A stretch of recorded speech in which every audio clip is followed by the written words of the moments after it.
Thinking Aloud.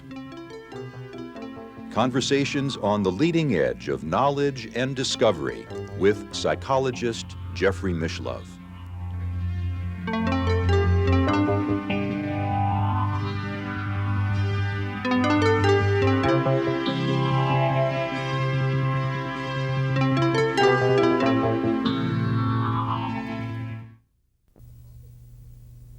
Good evening. Our topic this evening is the transformation of the human body, and my guest, Michael Murphy, is the founder of the Esalen Institute at Big Sur, California, and also the author of 4 books, including Golf in the Kingdom, The Psychic Side of Sports, Jacob Adabet, and a new book coming out, The Future of the Body. The Future of the Body, plus another book. An End to Ordinary History. An End to Ordinary History. Strange group of titles. Welcome, Michael. Good to be here. Glad to have you. The future of the human body is what really intrigues me, and I know this has been a major interest of yours for a long time, hasn't it? Yeah, it's the idea for this work I'm doing was planted in my head by Sri Aurobindo, an Indian philosopher who deserves to be better known, I feel, in the West, who proposed that the body has been undervalued by the great religious traditions, and that it really is, the body is the densest part of the soul, so to speak, that it is central to the evolutionary crisis now on Earth. This was Aurobindo's idea, and about 10 years ago, a group of us began to collect evidence for the proposition that the body sometimes achieves levels of supernormal efficiency and functioning, and our strategy in this study was to collect enough evidence for this from enough fields to show that a kind of development was trying to occur in the human body. And you might say we are doing a kind of natural history approach in this study, collecting, instead of specimens of structure, but specimens of behavior and of the consciousness that accompanies it. People who have read your book, The Psychic Side of Sports, would have a glimpse into one window of what you're doing, I suppose. Because sport provides this incredible laboratory for to show us what the body can do. I take the attitude that sport is like this giant laboratory that has been built in which hardly anyone really knows how to read the dials or really appreciates the incredible story that's unfolding before our very eyes that we enjoy, but we don't see it perhaps in the context it deserves. Records are being broken,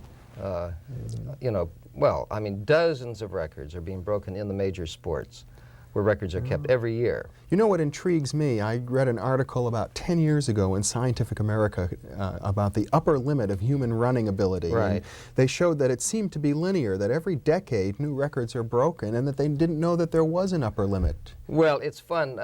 Part of this study is we've collected these various predictions about the ultimate limits.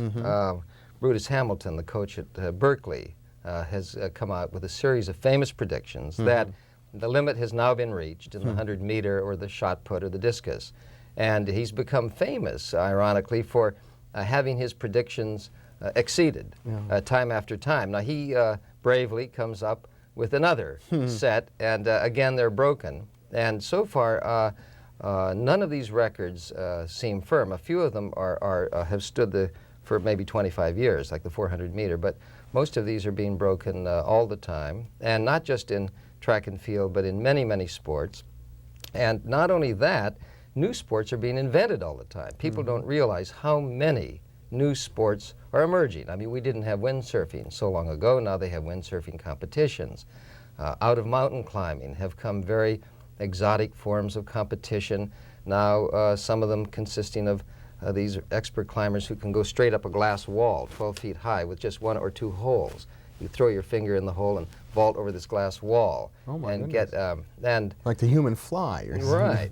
And or spelunkers, these people who climb down into the depths of the earth And now there are competitions for how small a hole you can get through. And now the only constraint really is the size of your head. I mean, if you can get your head through, you can contort your body to get through these openings. My goodness. And anyway, these sports are proliferating. So not only do you have the constant self-exceeding in the old sports, but you have new sports. And it's as if the whole world wants to explore the dynamics, the potentials of this marvelous human body.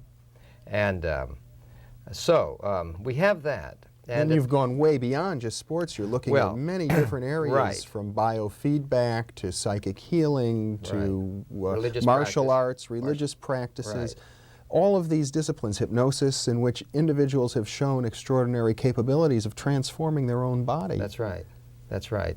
The, now, fundamental to the study is that when you have the body exceeding itself, something usually happens to the experience of the person, to the mind. A person can begin to approach these transformations from the body side, as an athlete does, who's never read a single book of psychology in his life or has never heard of Zen Buddhism. He simply wants to run a faster mile. And suddenly, in the middle of his training, he has an experience which a Zen Buddhist might call big mind. Suddenly some of these people have told me their stories, that suddenly they're running and suddenly they're much bigger. Percy Cerruti, the great coach who taught Herb Elliott, probably the greatest miler of all time, his famous phrase was, "You have to be a big person to run a 4-minute mile." What he meant was to be able to stand up to the pain, the fear, all the impediments in your mind that arise when you're training. You have to be big, but you can't be big out of your ordinary mind. You have to find some other center, some deeper center from which to operate. This was great old Percy Cerruti. We had him over here when he was almost 80 to tell us about his theories. Now, so athletes of all sorts stumble into the mysteries of human consciousness simply by doing their sport. Now, conversely, many people who are practicing religious disciplines suddenly have these powers emerge, these siddhis. And there has been a very puritanical attitude among many religious teachers that you should stay away from these siddhis. And I think that is really a short-sighted view. It could be that these siddhis, these powers, these supernormal capacities, are the limbs and organs of our future nature, so to speak, trying to emerge. But the problem is we have to understand what's happening, and what we're trying to do with this research project is to build up the beginnings of an understanding of the body's supernormal capacity, its exceptional capacity. In other words, you seem to be saying that just as we, according to biologists, evolved from the amoeba over hundreds of millions of years, we're going to continue to evolve, and that what you're documenting may be evolutionary precursors of the future human being. Beautiful. I mean, that's well said. But I think, though, that the difference now is that whereas evolution in the past was automatic through these millions or really a billion years of a multi-cell evolution, a billion years, and through natural selection and mutation and variation, you had this evolution going on. Now, for it to happen, we have to become conscious of it. We can't just let it happen. Or perhaps at least we do have the opportunity of consciously. We have the opportunity. It's not predetermined. My metaphysics is that we secretly are the divine nature, and that this whole world is a vast happening back into the divine in an absolutely novel form. It's a vast happening, but that at each moment now it's touch and go, and the whole thing could come crashing down because, in fact, most of us live our lives in a haphazard, muddling fashion, and we're driven by all sorts of unconscious compulsions and drives, and the world looked at is a dangerous place. So when you look at it as a whole, I mean, we obviously have to become aware, deepen our awareness of what's happening so that we can steer it better. Michael, so are you saying then that in effect the human body with its billions of cells is somehow a comparable or an analogy of our whole social system? Yeah, the billions of people? Right. I mean, to begin with, it's the body does have this fantastic functioning coherence and harmony, but You could say it's a harmony of disharmonies, and we're trying to make it a harmony of harmonies. It's a matter of degree. Just as it's miraculous, you know, how the world coheres and holds together, and yet we know how much suffering and how much danger there is in the world. The same in the human body. The body is prey to disease. It carries within itself enough germs. You and I have enough germs in us right now to kill us and a lot of other people. If our immune system is not robust, if we do not have some hundreds of billions or perhaps trillions of T cells and B cells working, you know, the body would fall apart instantly. All this new research that's happening now that's teaching us about, we're learning through the study of AIDS, through the psychoneuroimmunology. If I understand you right, you're in effect saying that when we learn how to control our bodies and really heal ourselves internally, then the social healing will follow as an outcome of that. Well, I personally believe one can help the other. It's the chicken and the egg. That the more peace you know, we can establish with the Soviets, that helps us to do inquiries into bodily transformation. Conversely, if you know, if we're better as people, maybe in some ways we help the world get healthier. It works both ways because we do reflect in ourselves. If we have a lot of stress, and the stress is caused by all the social problems, then we're going to be more prey to disease. We're not going to have the leisure to pursue these things. So both things are going on, but I think the thing we want to concentrate here on is that the entry point that I see that has been largely neglected is to bring the body more fully into educational systems or even into religious disciplines or into the new forms of psychotherapy so that it can participate more fully and more profoundly in the transformations of consciousness that either education or psychotherapy or religious practice are trying for. And in your work, you're basically surveying the various methods that are found today that can do this. Yes. Well, we're really looking at two things. At the first, on the one hand, the evidence for exceptional functioning, to try to uncover these marvels and to say, hey, look, what an incredible story.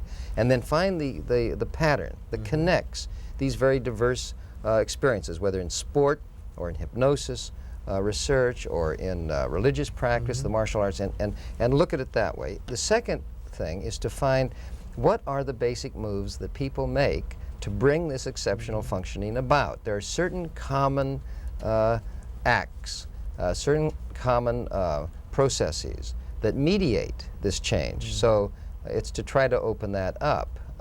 What are some of the really extraordinary changes of the human body that you've come across? Well, of course, first of all, just from the field of biofeedback, there's no doubt whatsoever that we can control a single motor unit.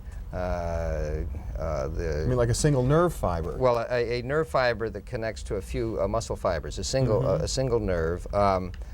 Dr. Basmajian, many years ago, showed that he does this in front of audiences and teaches rather inexperienced subjects not only to control the firing of a single motor unit, a single nerve cell connected to a few fibers, but to get drum rolls and double beats and triple beats going, and he magnifies these on a loudspeaker so that a whole audience can hear this person doing that. And it seems that anything that you can bring to awareness, any visceral function, any kinesthetic sensation, you can get some measure of control over. It's like as if the body were an orchestra and we can be the composer and the conductor. Well, that's it. I mean, if that's a good way to say it. Yes, that's true. Now there are more exotic powers. And I at this stage I don't know whether or not human beings have actually levitated. But there's some very provocative evidence in the canonization proceedings of the Catholic Church. You look at these very careful records they keep. Saint Teresa of Avila, the great mystic, in her autobiography said she physically levitated in her raptures. Yes. And 10 separate depositions were taken before the devil's advocate, the promotor fidei, of nuns who watched her rise off the ground. And I have read some of these, and actually we're having some of this material translated from Latin now, from the Acta Sanctorum, the big collection of evidence for these things. And I find this the most compelling evidence of all. I don't believe they've actually levitated at the Maharishi course for the Siddhis in Switzerland. Transcendental meditation. Well, you can learn to levitate for $2,000. I don't think they can hop. Some kind of an extraordinary muscle hopping that they're doing. Right. It's an athletic feat. Yeah. But Could this be a new event. Well, that could be a new event. That's it could be indeed. That we could try it out. Maybe the someday Olympics they will India. levitate if they keep it up. Well, they claim they are. You know, it might be. And no, I've looked into that, and when you pinpoint them and ask them, is anybody hovering, they will admit, when you speak to the scientists there, that nobody is hovering, which has to be part of the definition. Yeah. Well, I would say there's no proof yet that of levitation, but it's interesting to look back where we do have records from somebody who had such a reputation for integrity as St. Teresa, who said she did, and you have 10 separate witnesses to this, and you have St. Joseph of Cupertino, who's the patron saint of rocketry now. He was said to have levitated on 200 separate occasions, and it's kind of a marvelous story because the person who presided over his canonization proceedings was the great Pope Benedict XIV, Prospero Lambertini, who wrote the rules for canonization proceedings. And when he became Pope, he said, I sat there and watched all these prominent judges, businessmen, men I knew, men I trusted, who swore before the Congregation of Rites that St. Joseph had risen off the ground to quite noticeable heights. And he said, I watched this parade of witnesses, and I finally had to believe them. And his job was to knock the claims down. He was the devil's advocate, and he could not knock these people's claims down. So it was a tremendous social hypnosis if they all believed that falsely that he did actually levitate. So you have that kind of evidence. So what's interesting is to take all these things and you can place them kind of on a spectrum, and then we can make up our minds about them. And we can look for commonalities. What accompanies these prodigious feats? What goes on? And we can begin to understand the process that mediates them, that brings them about, and hopefully out of that to construct a new yoga or better educational methods. In other words, we would have to decide what we do with all of this.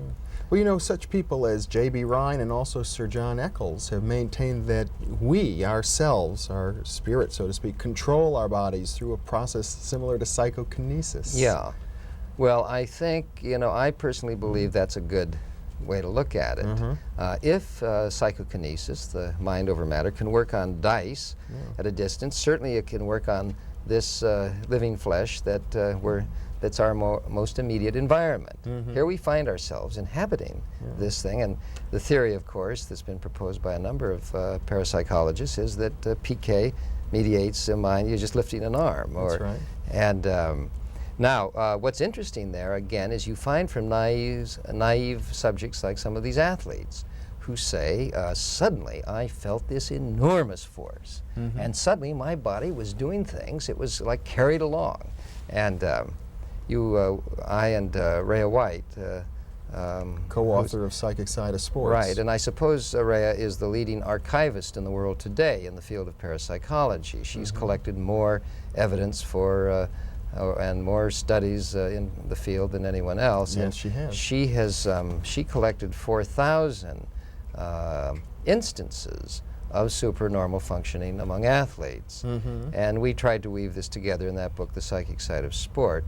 But one of the constant findings is these athletes who claim that they have some power as if, like PK, and then the lore, you know, the great lore in these sports, that they affect the flight of the ball. Oh, yeah. You know, because a lot of these games are games of inches, like golf and baseball, and just that slight affecting it.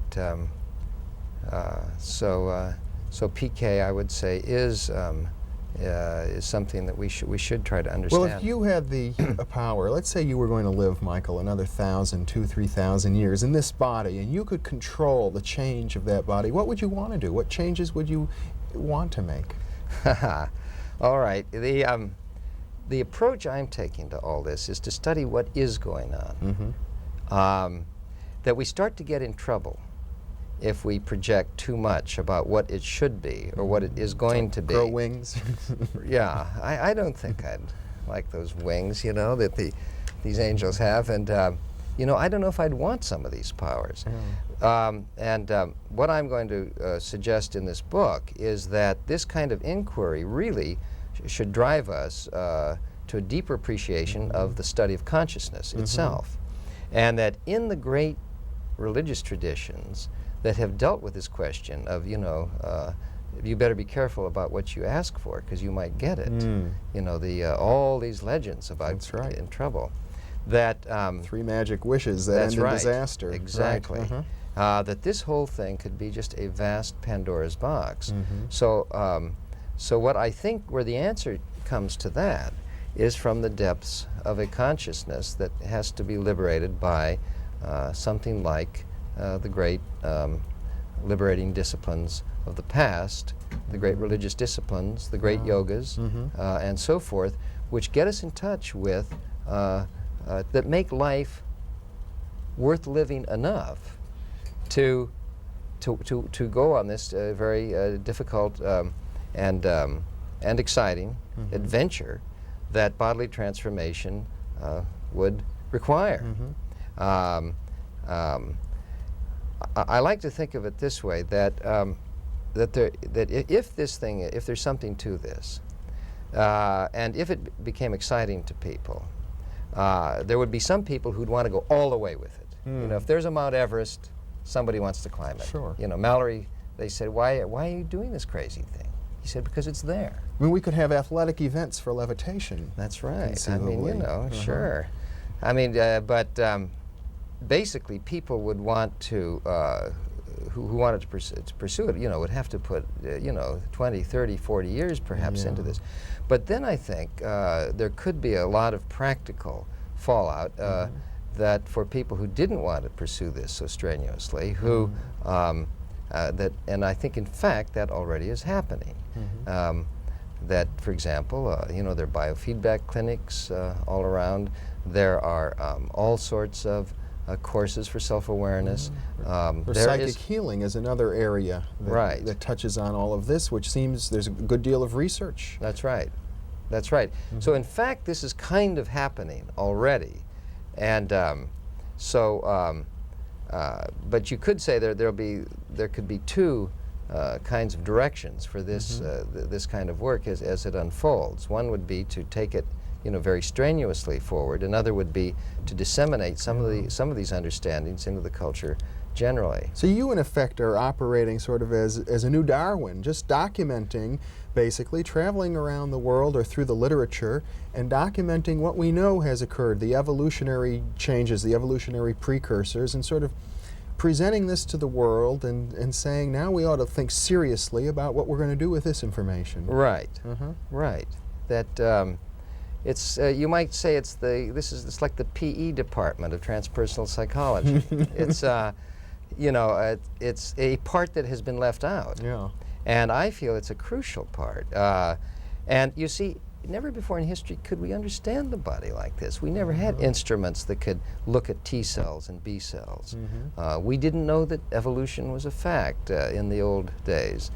We didn't know that that the human body could do all these things that modern sport is showing it could do. So we're in a new era now, and the body has to be brought in. What are the kind of developments you think we're likely to see in the next 10, 20 years? Well, I think I always, it's interesting with Esalen over the last 25 years, and I got interested in these things as an undergraduate 35 years ago. Certain fields get hot for a while. Imagery has recently been very hot field. Biofeedback in the 70s and late 60s was hot. Right now, looking at the structure of the body, psychoneuroimmunology, or in the Soviet Union, psychoendocrinology. These are very hot. They're making, I mean, it's very, very hard to keep up on the literature. Physical fitness research.